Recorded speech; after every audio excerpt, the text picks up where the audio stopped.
You've heard me talk about Obama's socialist policies. I'm not the only one. Joining us today to help point out these warning signs of this administration's communist leanings is Wayne Allyn Root. Thanks, Michael. Have you read the headlines this past week? Obama has proposed trillions of dollars in new taxes, trillions of dollars of irresponsible, unsustainable new spending, with no way to pay for it all except to literally wipe out small businessmen and women and wipe out the upper middle class of America, to enslave our children and grandchildren with a mountain of debt and heavy taxes for a lifetime. It is plainly and simply the very definition of socialism. Let's say it out loud. Obama is a socialist. There isn't any need to debate anymore. No point in even arguing. If liberals and biased liberal media won't face facts, I'm going to put the facts right in their face. Up close and personal, Jeff Foxworthy style. You see, Jeff Foxworthy literally defined rednecks. He didn't leave any doubt. All you could do was laugh and say, Jeff hit that one right on the nose.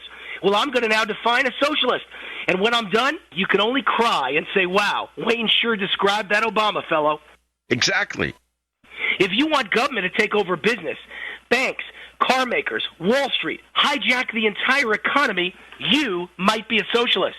If you think it's fine and dandy for government to decide CEO salaries, to hire and fire CEOs, to pick board of directors of private companies, you might be a socialist.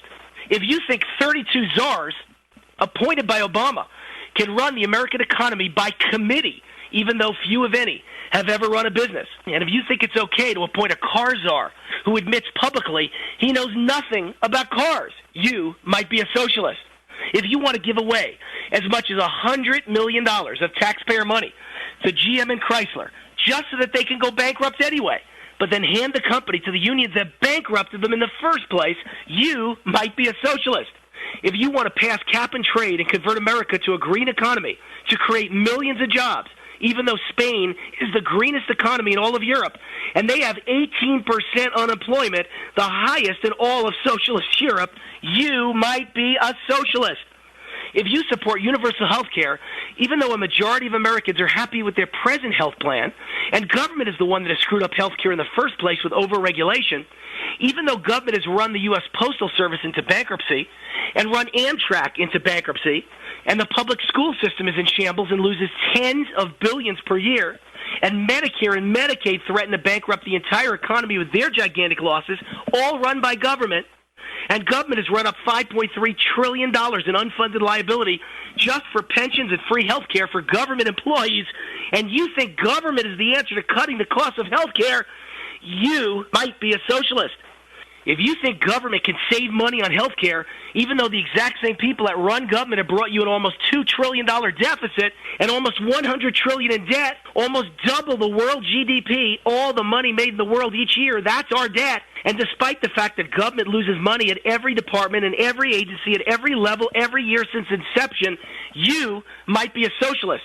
And you're definitely an idiot. If you propose paying for universal health care with taxes on the health benefits of every employee in America except union employees, you might be a socialist.